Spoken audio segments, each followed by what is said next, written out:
nous voyons un conflit, et ce conflit est parfaitement clair. Il y a une ligne de mort avec un qui est pleine d'adoration, pleine de la conscience de Dieu, pleine de dons offerts à Dieu, pleine de choses splendides dans leur propre domaine. Et il y a la ligne de vie avec Abel. Cette dernière se manifeste par une offrande, non pas de choses, mais de son moi. Et cela sur un autel. Il faut que la créature meure. Nous pouvons maintenant arriver très vite à notre point. Ce conflit existe entre deux royaumes. Il se livre premièrement dans le royaume où se trouve ce qui est de Dieu et ce qui est de Satan.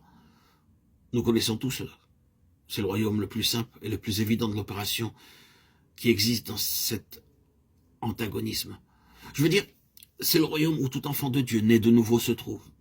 Dès qu'il a reçu cette vie, nous savons tous, lorsque nous devenons des enfants de Dieu et que nous sommes remplis de sa joie, qu'en retournant à notre travail ou dans notre sphère de vie dans ce monde où nous aimerions que tous soient heureux et répondent à notre expérience, nous trouverons au contraire, et avant même d'avoir dit un seul mot, des regards méfiants jetés dans notre direction et une atmosphère lourde de quelque chose. Nous n'avons pas besoin de dire un seul mot. C'est là. Le plus souvent, la présence d'un enfant de Dieu dans le monde provoque dans son atmosphère même un antagonisme, un conflit, cela sans qu'un seul mot soit prononcé. Ce n'est pas de l'imagination, c'est réel. Et plus la vie d'âme est forte de l'autre côté, plus sera rapide le discernement de ce qui se passe en nous. Plus rapidement, on en arrivera à comprendre qu'il y a en nous quelque chose d'autre. Et plus définitif aussi sera l'antagonisme. Je veux dire que ceux qui sont simples et sans ruse, tandis qu'ils ne peuvent pas nous comprendre et ne peuvent s'entendre avec nous, n'éprouveront cependant pas ces sentiments d'antagonisme qui paraîtront dans ceux qui ont une forte vie d'âme. Nous connaissons ce royaume extérieur où l'antagonisme devient manifeste entre ce qui est de Satan et ce qui est de Dieu. Nous n'avons pas besoin d'en parler davantage. Nous le connaissons si bien. Mais il y a cet autre royaume intérieur où le conflit s'élève entre ce qui est de Dieu et ce qui est du moi. Le fait, c'est que le royaume, le réel royaume de la lutte, c'est l'homme lui-même. C'est là que la bataille fait rage le plus sévèrement. La plupart d'entre nous, nous en arrivons assez rapidement à reconnaître la différence dans le domaine extérieur où le conflit s'élève entre nous et ceux qui ne sont pas à Dieu. Et nous l'acceptons.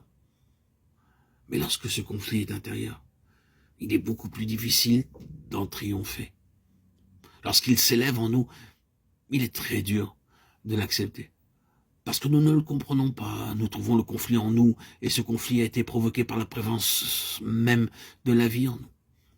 C'est l'effet de la loi de la vie en Jésus-Christ. Cela peut nous consoler en un sens de savoir ce que c'est.